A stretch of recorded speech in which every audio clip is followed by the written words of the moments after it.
We're looking at war against foundational powers. Hallelujah.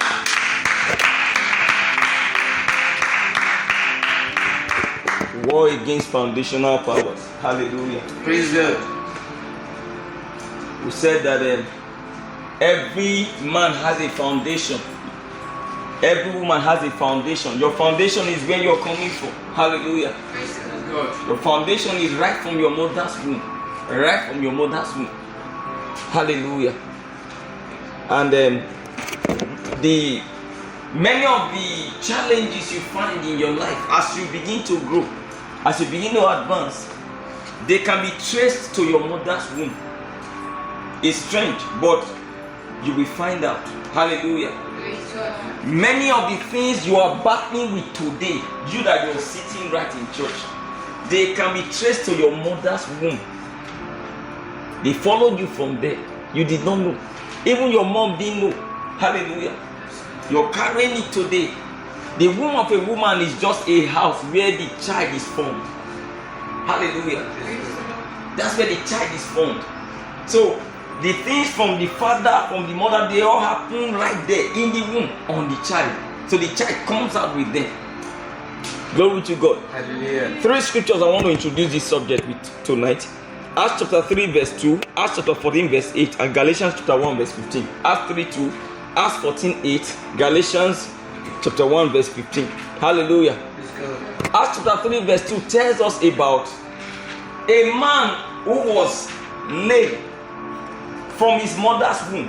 That man that was at the beautiful gate, or at the gate beautiful that Peter healed, was lame from his mother's womb. The Bible said, and he was carried. Lame from his mother's womb and carried. Hallelujah. That's foundation. Then the second portion of scripture, Acts chapter 14 verse 8, tells us about a man at Lystra who was crippled from his mother's womb. Hallelujah. That's foundation. Crippled from his mother's womb. Foundation. The text scripture, Galatians chapter 1 verse 15. Paul says, when it pleased the Lord who separated me from my mother's womb and called me by his grace.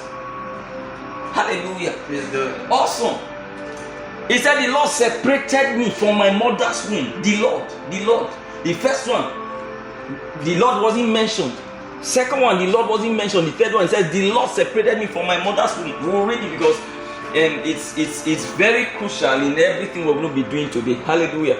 I'll read that third one. The first you can read it on your own. Glory to God. And Galatians chapter 1.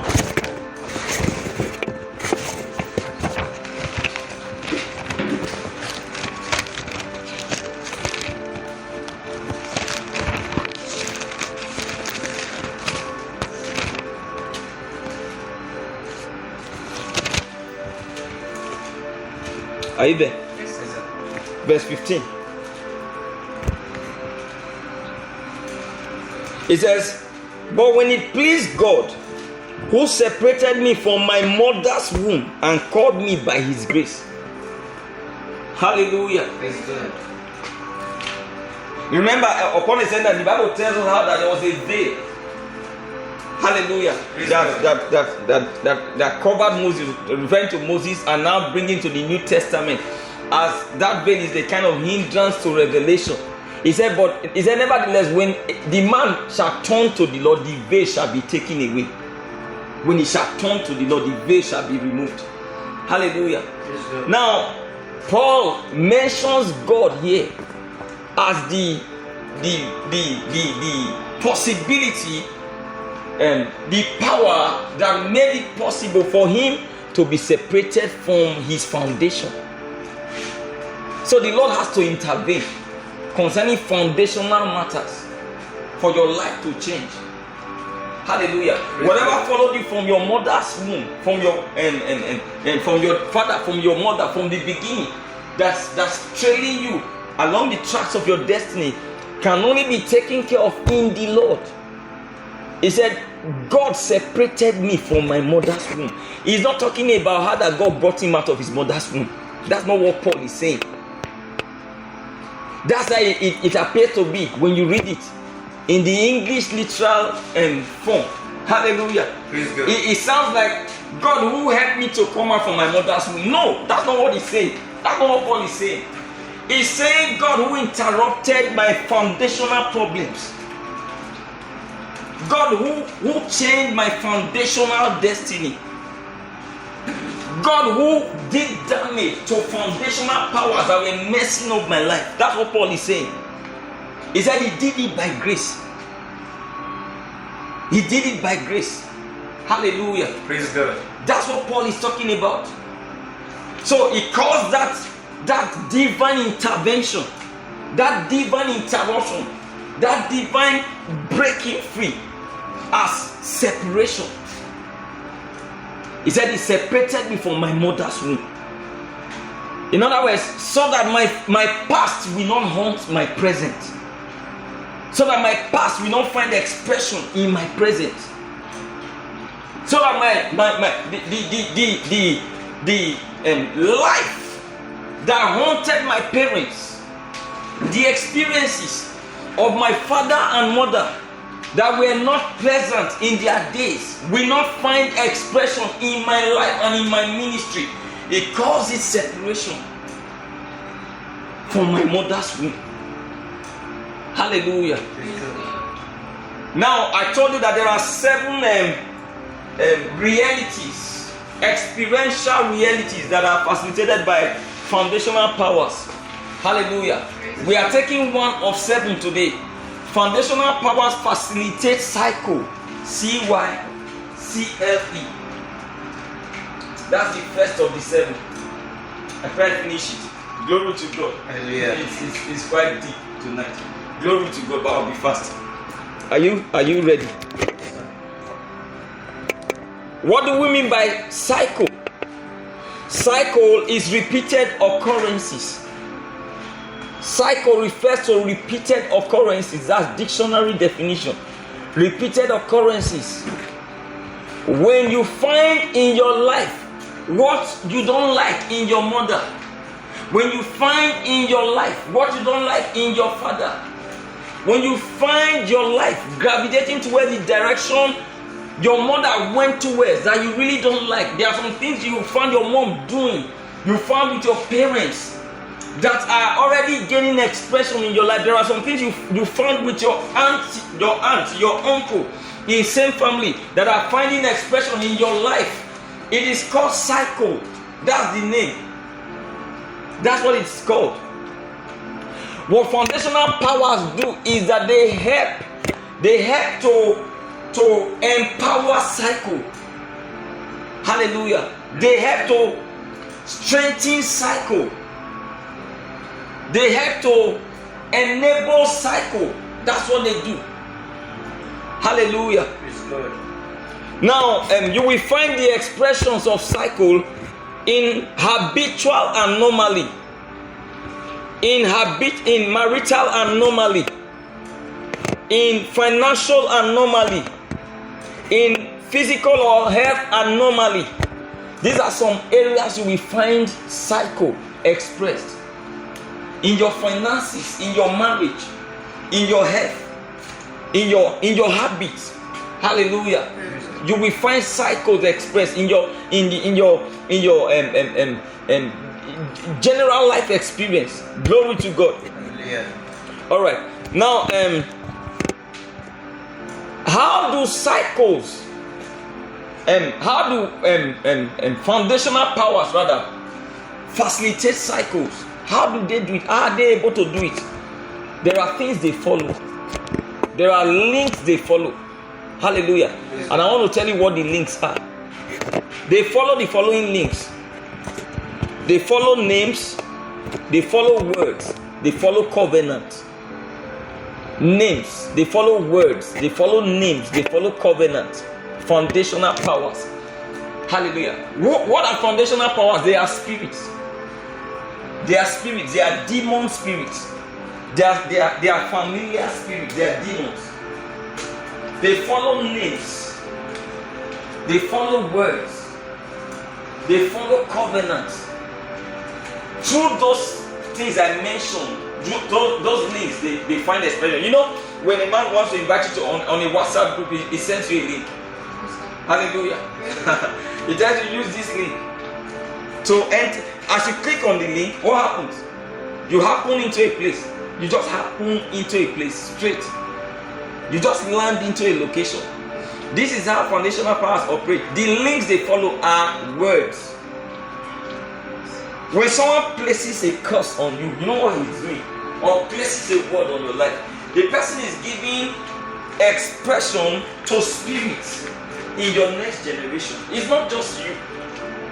Any man who is cursing your dad is cursing you and your son at the same time. Hallelujah. Now, if those words are not taken care of, you will find your third born behaving like the words that man spoke years ago. Over time, these words become the character of the family. That child, it was just one of the children that behaved according to the words of that man. But that child giving birth to his own child, his entire family becomes like that. They fulfill that word. Then the spirits that were present when those words were spoken, they begin to back up those words for perpetuity. So you see 4 generations carrying out the same anomaly until someone has to interrupt it.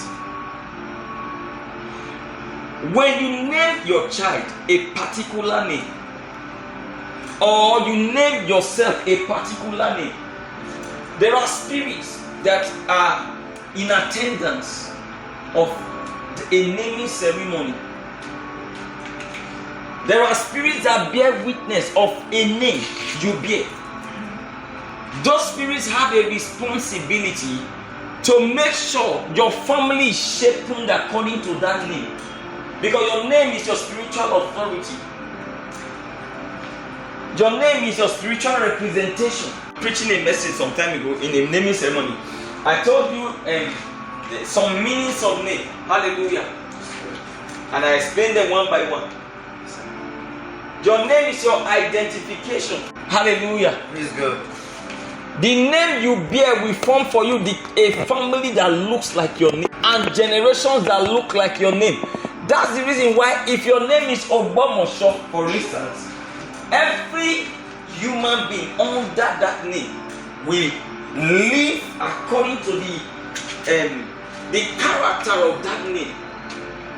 That's the reason why you are not under compulsion to retain your surname. Because it may not be your direct name, but as long as it's your name, the things that follow it will follow you. Hallelujah. Praise God. One way that familiar spirits recognize people and families is by their name. The name they bear attracts the spirits of that family. There are demons that are over specific families. If you mention the name of Gedengbe, there are spirits that are backing that name. When that name is called anywhere, even if it's their 10th grandchild, the spirits will answer for that name. The spirits bring to mind the foundational ancestry protecting that name, responsible for that name. The person they trace according to the name you bear is the first man who bore the name in that family. The first man who bore the name is the man controlling what the spirits do in the family. Whatever life the man lives, whatever covenants he had with death, with darkness, they bring to mind and they bring to your life as one who bears that surname. I'm not just going to be talking in this meeting. I'll be showing you scriptures. Hallelujah. Praise God. It's not a talking meeting. We'll be seeing them in our Bibles. We already started showing you some. Hallelujah. Praise God. Foundational powers follow covenants. Existing covenants. Hallelujah. What they will do in your life is according to the covenants of the man who is the head of that family. Every family head is into some kind of covenants, either with light or with darkness, either with Christ or with Belial. There is no neutral family head, because in this world, neutrality is not valid. Neutrality is not a validity. The Bible tells us what fellowship has light with darkness. It tells you there are just two places you can belong to. Either you are in light or you are in darkness. Then it says, thanks be to God who has delivered us from the power of darkness and has surrendered unto the kingdom of his dear son. Power of darkness, kingdom of son. So it's either you're in the kingdom of darkness or you're in the kingdom of light. You can't just be a neutral man. If every family man, family head, family representative belongs to either light or darkness, carries out covenants with light or with darkness. The experiences of the people born under that man will be according to the covenants of that man. Hallelujah. That's not to God. Because the Bible says the sacrifices that the Gentiles sacrifice, it said they sacrifice to devils and not to God. That's what it says. Romans. Hallelujah. Now, if you came from such foundations, it means that you've been dedicated to spirits and idols. It means that you have a lot of fight to fight. This was what Paul was referring to as when God separated me from my mother's womb by grace. Hallelujah. But it doesn't happen automatically. It doesn't just happen because you were born again. Hallelujah. Being born again is a legal ground for that separation to begin. For proof, in the New Testament, in 2 Corinthians chapter 6, when Paul mentioned what fellowship has light with darkness, has Christ with Belial, Paul says, come out from among them and be ye separate, and I'll be a father unto you, and you'll be my sons and daughters. I thought we are already born again. Why is Paul talking about come out and be ye separate again, and touch not the unclean thing? Paul is writing to Christians and telling them that if you separate, he will become a father unto you, and you'll be his sons and daughters. I thought being born again, the covenant of blood has covered that. That's a legal covenant. There's the vitality of your faith experience. You must vitalize your faith experience from the legality. Hallelujah. What Christ has done is the legal aspect of your salvation. Your walking out of your salvation is the vital aspect of your salvation. That's the reason why what the word of God says can be alien to your faith experience until you really break free from these things we're talking about. Hallelujah. You are born again, you are broke. You're born again, you are sick. You're born again, you are struggling. You're born again, you are seeing the very things you don't want to see in your life, and yet you are born again. It means that your salvation is still legalized. It has not entered the vitality. What you're seeing is what is said, but it's not what you're experiencing. Your experience is different from what you heard. Hallelujah. Glory to God. Hallelujah. Now, when Paul mentioned in Galatians chapter 1 verse 15 how that God separated him from his mother's womb, this is what he means. These are the things he means. For instance, in the scriptures, in Genesis 17 verse 5, the Bible says that God changed the name of Abram to Abraham before things started happening in his life. His name was Abram. Abram means assumed father, exalted father. You call yourself father. That's the meaning of Abram. And he was childless. Hallelujah. He was childless. God was speaking promises concerning childbearing, and he wasn't seeing the manifestation. If you track him down to his father's experience, you will see a similar childlessness. Because when you track him forward, you see that he also had a child, Isaac, who was childless too. Hallelujah. It's called cycle. So when God wanted to change things, God first changed his name. It's called separation. One of the reasons why God changes the names of people before he begins to use them, or when he just begins to use them, is so that he can separate them by grace. So that when the spirits are tracking, they get to a location, there's everywhere is dark, they can't move further. Why? Because they can't find Ogedegbe anymore. They are tracking Ogedegbe, and they get to an Ogedegbe, for instance, that she's an Ogedegbe, but they are seeing greatness. That's not her surname. They are seeing greatness. Maybe her name is Juliet. Greatness. They are looking for Ogedegbe. They told them Ogedegbe stays in that room in school, so they came there, and they got there. They are seeing greatness, so they leave because she is no longer Ogedegbe. That's why God changes Abraham to Abraham. Sit down. Hallelujah. The second illustration in the scriptures, God came to same Abraham, and said, your wife, she will no longer be called Sarai, Sarai. She shall be called Sarah. Why would you change the man's name and the wife's name? Because they are coming from a foundation of idolatry. The spirits, they are looking for them. So God changed the two names and they were free. Glory to God. Hallelujah. Now that's in Genesis chapter 17 verse 15. First one 17 verse 5. Second one 17 verse 15. Hallelujah. Now if when you're reading the New Testament about Paul and his ministry, you're going to be reading about Saul, when he just met Christ. Saul. Then just before he did his first miracle, this is how the Bible introduces it. It said, the Bible says, and Saul, who was also named Paul. Then the next he mentions his first miracle.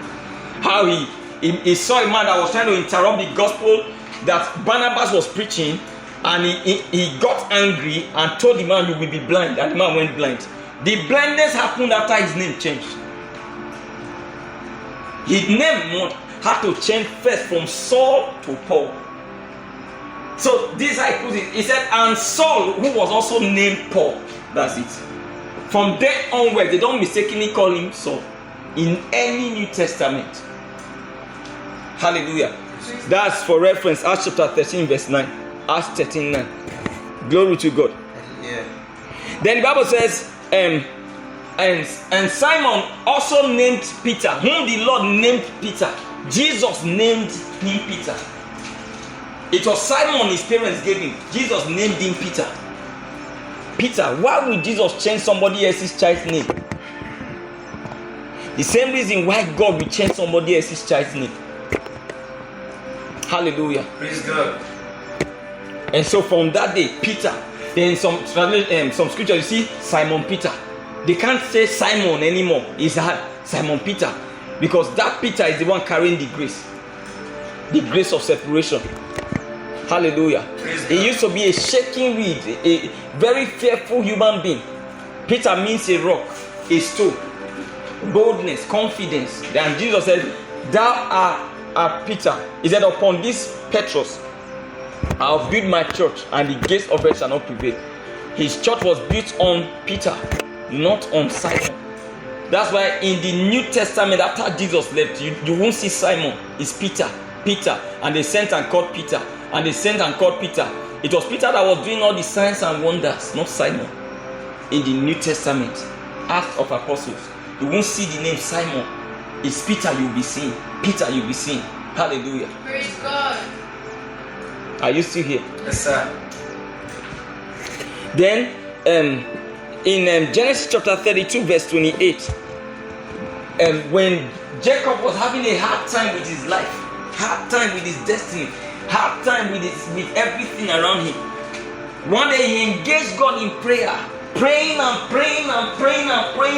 God finally tells him, let me go. He said, no, I won't let you go until you bless me. God said, what's your name? God was finding it difficult to bless him. It was hard blessing him. Listen, there are some names that can carry some blessing. Some of you, the blessings you are asking for, your name cannot accommodate it. Your name is a restraint to the blessing you're seeking for. Your name is too small for the destiny you want to carry. Hallelujah. Praise God. Bless me. And God asked him, what is your name? We don't just bless, we bless according to destinies. Your name is your destiny. If I must bless you, your name must talk about something that looks like what you want me to give you. What's your name? And he said, Jacob. God said, no, you can't bear that name. That name can't carry the thing I want to give you. Hallelujah. Praise God. So God says, you will no longer be called Jacob, for as a prince with God you have prevailed. You shall be called Israel. God changed his name to Israel. Hallelujah. Praise God. And that's when things change in his life.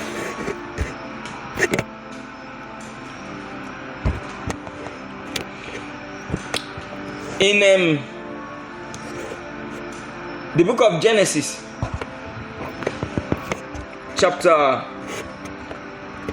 9, verse 24 to 27, the Bible tells us about a man called Noah who planted a vineyard and got drunk one day, and so in his drunkenness he was naked, and in his nakedness he had 3 children. One of his children saw him naked, Ham by name. Ham means hot. Hallelujah. And mocked it, and when you call his siblings to come and mock too. So Shem and Japheth came, and they wouldn't look at their dad. They looked for something, a cloth, and covered their dad. And when their dad woke up, when Noah woke up, he recognized or realized what had happened to him when he was drunk, and began to pronounce words, curses on who? On Ham, and blessings on Shem and Japheth. And he said, cursed be Canaan, a servant of servants he shall be. May God enlarge Japheth.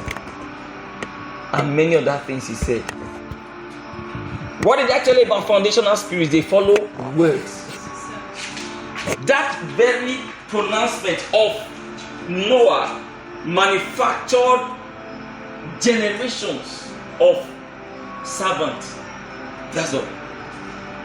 Now, when you read the scriptures, you read about how the Canaanites were always under tribute to every man who came to them. They were always conquered. They had giants, but always conquered. They were under tribute. Why were they under tribute? There's a curse on their family. So they cannot win. They cannot prevail. They cannot be in charge. They cannot collect tribute. There's a word on their life. What's the word? He said, a servant of servants he shall be. It doesn't matter how many mighty men they have in their country. They will be servants of servants. I told you in Genesis 49, hallelujah, how Reuben, words were spoken concerning the family of Reuben. Hallelujah. The father said, unstable as water, you shall not excel. Then we read in Deuteronomy 33, Moses coming years after and saying, oh God, let Reuben live and not die, and let not his men be few. Who made the men of Reuben few? The spirits that were there when those words were pronounced. They followed it into all the families that bear the name Reuben to make sure their men are few.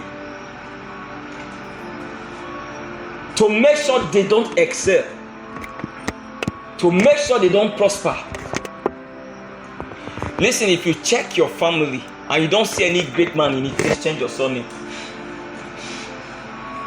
Are you listening to me? Yes, I don't care how much you like the name. If you check your family and you check the east of your family, no greatness. You check west, no outstanding man, north, south. The greatest person in your family is not even as good as Ayeni, this local Ayeni that is in this Elisha. Please change your surname. Change it. Because if you actually think that you will rise with that name, when your fathers and forefathers didn't rise with it, you are just a big joker. You will watch your life turn into the cave until you are old and you have not become anything. Hallelujah. Praise God. Are you listening to me? Yes, sir. When I was growing up in my family,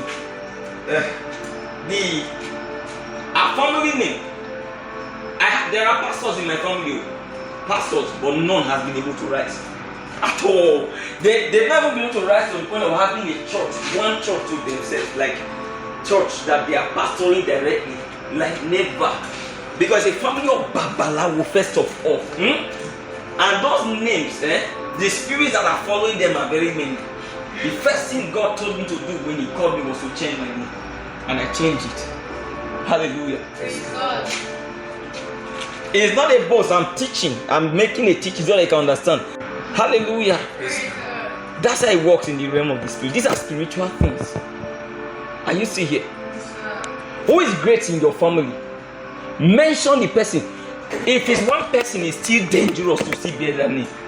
If it's one person, it's still dangerous to see bear that name, because you don't know what the person did to be standing out alone. Hallelujah.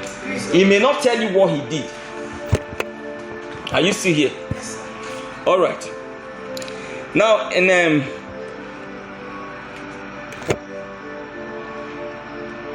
in Genesis 27, from verse 27 to 29, the Bible tells us how Isaac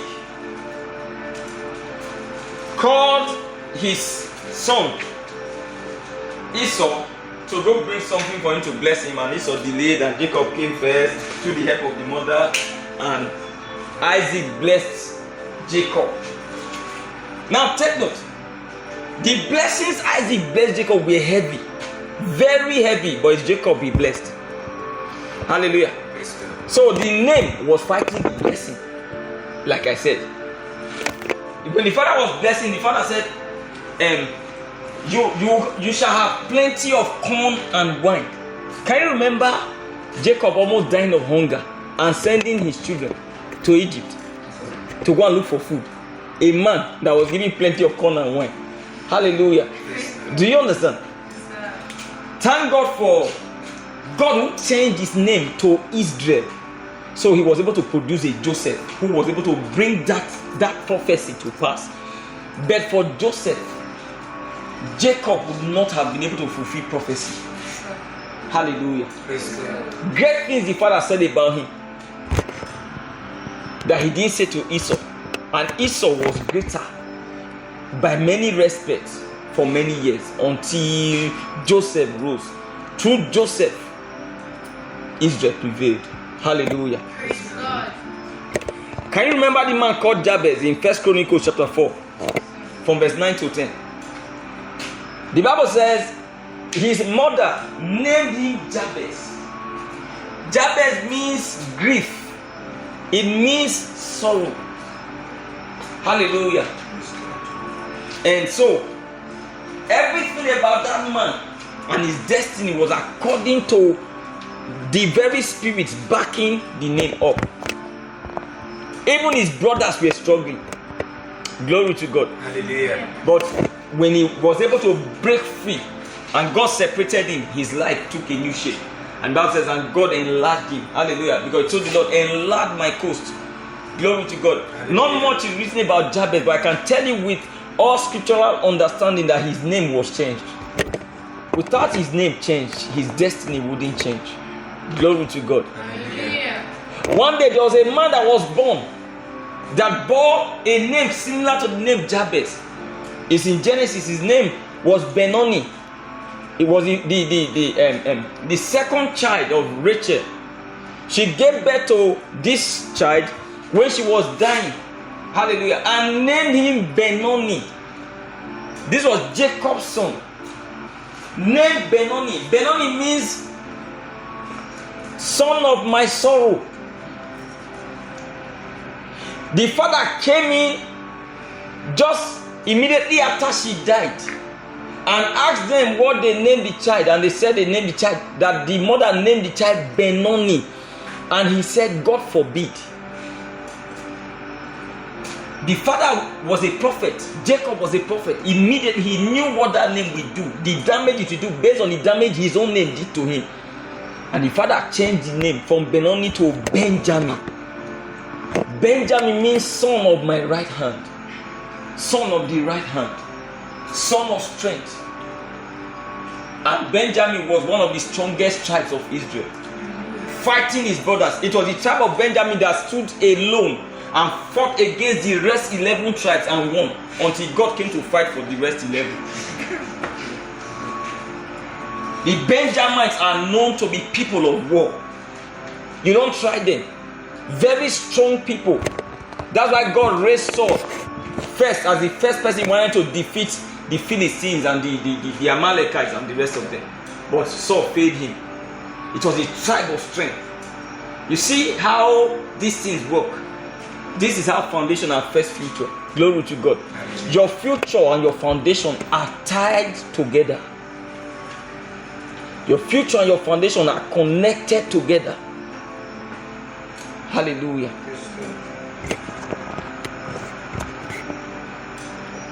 Glory to God. So take note of words, names, covenants. That's why when someone speaks a word, a negative word over your life, you must find a way not to allow that word rest. Now let me tell you how to do it concerning words. First of all, you must learn to be a wise person. You must learn to be a wise person. Wise people attract blessings regularly. There are people who are constantly attracting blessings into their lives. They are always being blessed. Always being blessed. There are people like that. Those are not just ordinary words. They are manufacturing a great wholesome family. Every blessing of the upright is an exaltation and a lifting. The Bible says, by the blessing of the upright, the city is exalted. Proverbs 11:1. Hallelujah. He said, but it is overthrown by the mouth of the wicked. You see, a man can overthrow and a mouth can also exalt. That's how it works. So be a wise person. A wise person will attract blessings from every authority he is under.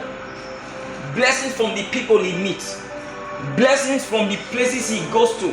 These blessings congregate to attract certain possibilities into your life. Over time, you will see that your life is just working. There is no greatness that is the product of one blessing. Hallelujah. It's a multitude of blessings that produces greatness. So as people bless you and bless you and bless you, especially anointed people, you become a multitude of greatness in a person. As you begin to meet with your wife and you begin to give birth, the blessing is transferred. The blessing flows. All those words that men have spoken over your life, they begin to find expression into your child, into your children. So your children start growing up and people will just notice that there's something unusual about your children. They are not like other children. They are different. They are strong. They are healthy. Listen, the Bible describes Moses as a proper child. When Jesus was born, it was obvious that the blessing was there, that he was blessed. Hallelujah. Praise God. Don't you see his parentage? Joseph was a good man. Mary was a woman of the spirit. They can't produce something less than Jesus. What about John the Baptist? Zechariah was a priest. The mother was like a prophetess. These were men and women of the spirit. Very anointed. The Bible says he was anointed by the Holy Ghost with the Holy Ghost from the womb. Hallelujah. John the Baptist anointed with the Holy Ghost from the womb. What do you expect? Holy Ghost fire. He came out from the womb with Holy Ghost fire. Mommy is anointed. Daddy is anointed. They can't produce anything less. If you see a dull child who doesn't have a heart for God, it's the parents' blood that is flowing in him, on her. Hallelujah. Praise God. Some of you are struggling today with church. You don't like church. Why? Is the womb you were formed.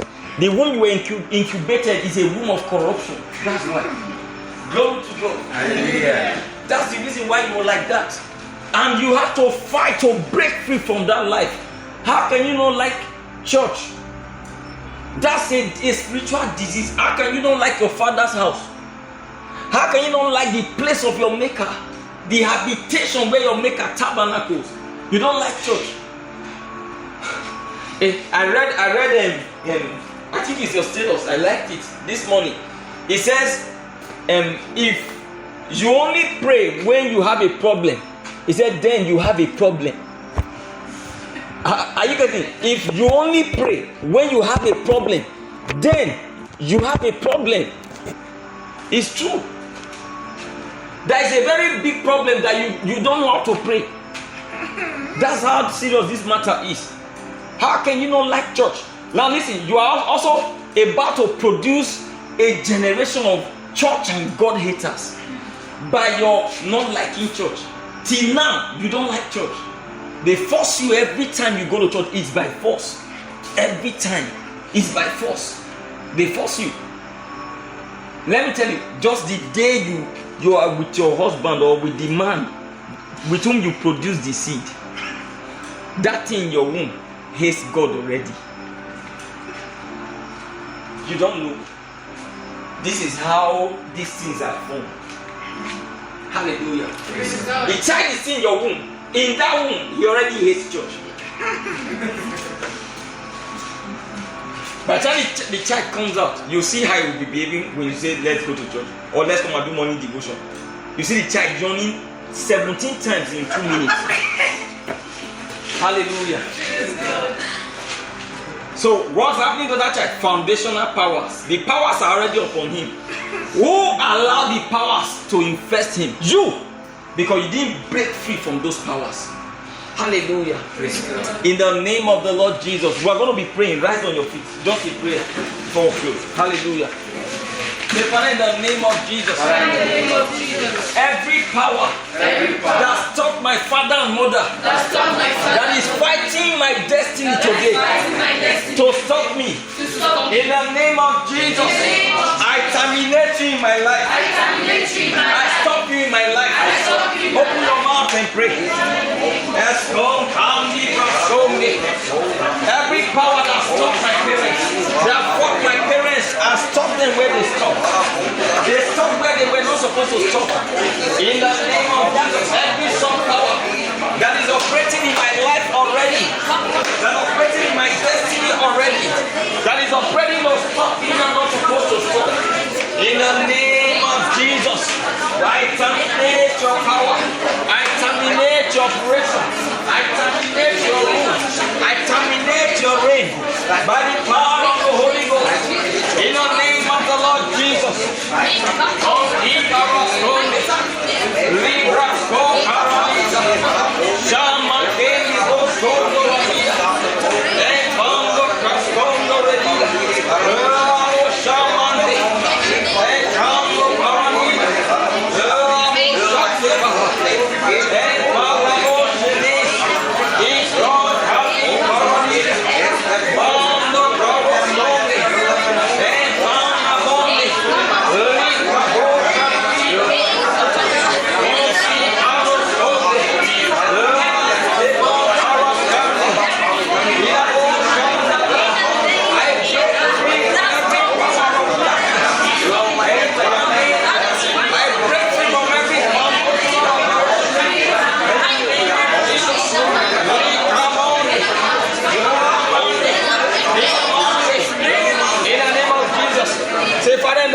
Jesus, as I pray tonight, I break free from every satanic family cycle operating in my family. I separate myself by grace and fire. By grace and fire. Open your mouth.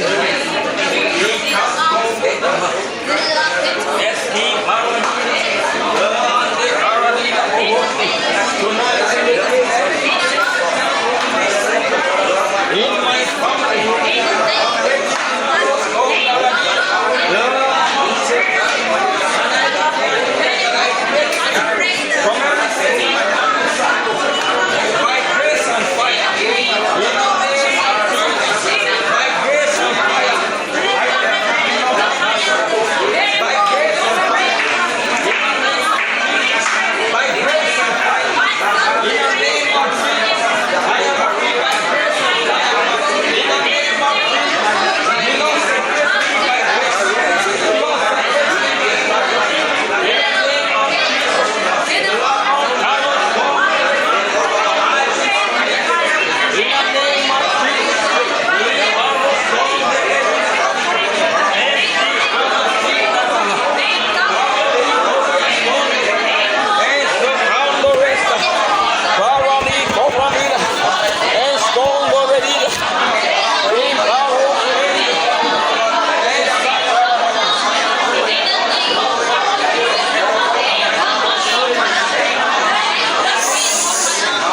There's a particular disease in your family that the men in your family, they normally suffer at a certain age. It's called cycle. There's a particular disease. There are families that the females normally have breast cancer. They must have it at a certain age. That's why you know that there are some families that the female, no matter what, she can never have breast cancer. Why there are families, even if it's a little lump in the breast, it will become breast cancer because it's in the family. That's why you see some families in the north. There's this eye disease they must have. It will just protrude the eye in the north. It's family based. It's not generic. It's family based. Even medicine attests to it. Hallelujah. So anybody who coming from that family or marrying in that family, you must be ready to deal with that eye issue. Even if it will show up in the man's eyes. A process of time. I told you, I said, before you get married to a lady or a man, please go and check the family the person is from. Not so that you can be scared, so that you can be aware of the kind of anomaly that is in that family. So that you know the battle that is before you. So you now choose you this day. Which battle you want to fight. Hallelujah. You have 3 ladies who are interested in you. And of the 3, will the one you like happen to be the one that in her family there's this thing that normally happens. You choose between love and battle. It is foolishness to ignore the truth of God and the wisdom of God and go and carry a wife just because you love her. Abraham wasn't stupid when he told Eliezer, his chief servant, to go to his people, my people, and go and look for a wife for my son.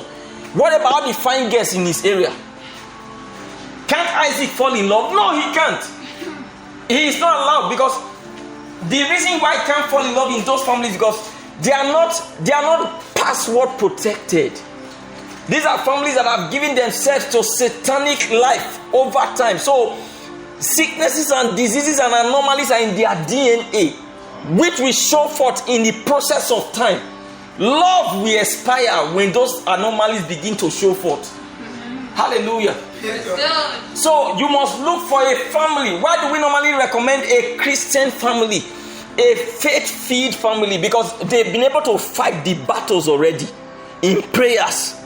So naturally, marrying from among them, you are not going to be marrying disease or sickness. Forget about the present. What about the future?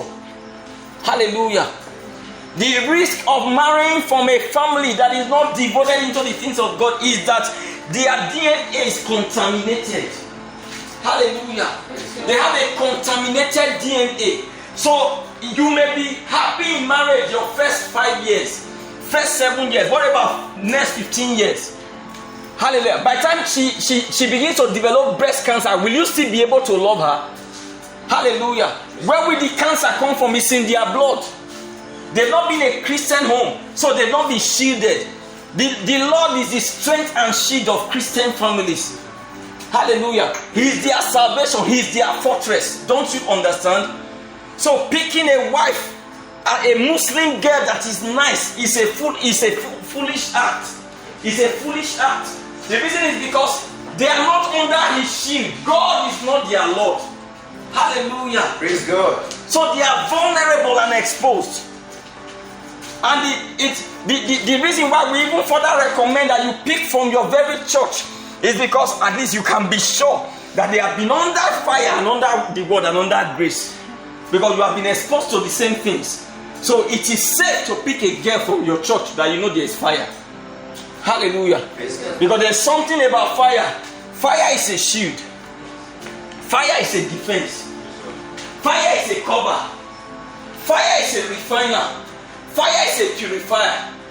So all those anomalies that all of you brought, for instance, to Excelling Glory from your different families, in Excelling Glory we purge them. Glory to God.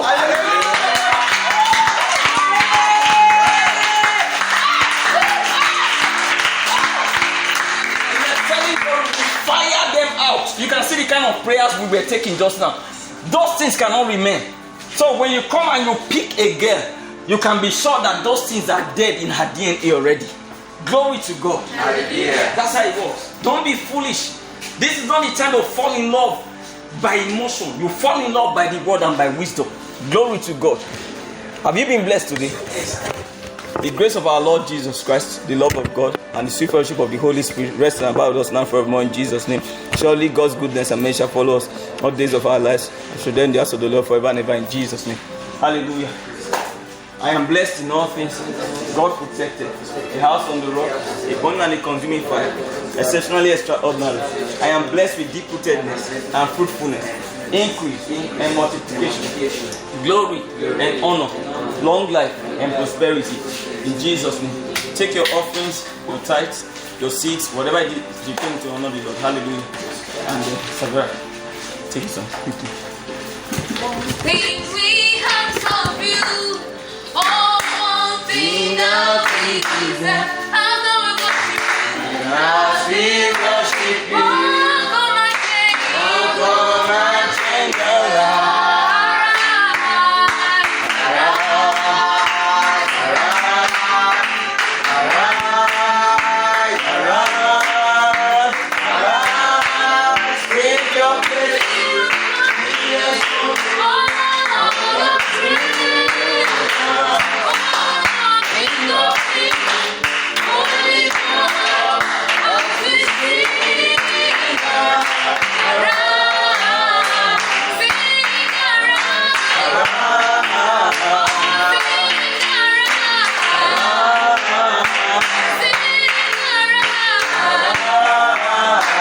Hallelujah.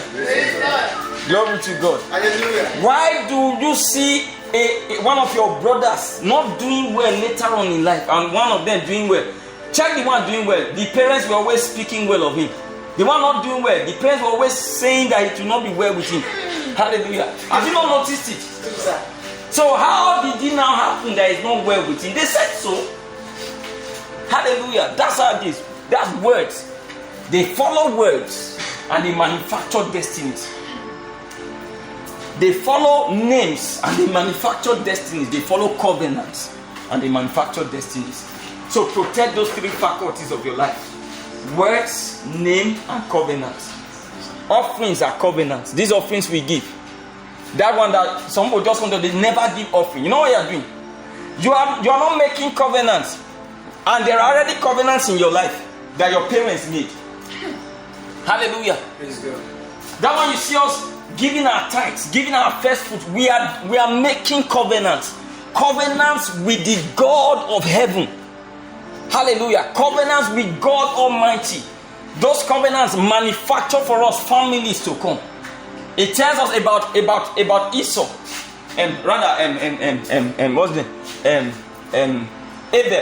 Abel. He said he offered a more excellent sacrifice. If Abel was to give birth to 200 children, the 200 will be blessed because of the offerings on their life, on their destiny. Hallelujah. Those are covenants. All those times of morning devotion that you are praying is a covenant. Those are covenant hours. Hours of speaking in tongue. Bataya, inkatoya, rekoto. That's how covenants are made. That's a covenant with God Almighty. Any seed from that line will be pure. Glory to God. Hallelujah. So be wise. Don't just I don't have. You know what you're doing? You are creating an empty future. Actually, it's not empty because no future is really empty. You already have existing covenants, but they are satanic covenants. Every African in fact, every family, especially the African family, has a root in fetishism and ancestry. Hallelujah. So we have a root in satanic covenants. It's only in Christ and in our new covenants we make that we become free. Glory to God. So if you come to church, you don't have offering, you don't pay tithes, you don't give first fruit, you don't sow seeds, you don't support the work of the kingdom. No, you are doing. You are manufacturing a life of demons. They will simply flow into the next generation without any restraint. They will just flow. Worse till you now have a child before you get married. It's even worse. Hallelujah. Legal ground. They just rush into the life and destroy it. Hallelujah. But it will not be your portion in Jesus' name. Amen. I pray for you that for every satanic covenant for every satanic cycle that your family is into, that you have found yourself, by the power of the Spirit, by the grace and fire of God, I separate you. Amen. By the grace and fire of Jesus, I separate you. Amen. John the Baptist told them, he said, when Jesus is come, he said he will baptize you with fire, with the Holy Ghost and fire. So Holy Ghost and fire belong with Jesus. I separate you by the Holy Ghost and fire. Every satanic cycle you have been into. Amen. From every satanic anomaly that trying to find expression in your life. Amen. In the name of Jesus. Fulfill what your parents fulfill. In the name of Jesus. Express satanic links in your life. They will not be found with your children. You are the end of that law and the beginning of this grace. In Jesus' name. Hallelujah. Praise God. Glory to God. Hallelujah.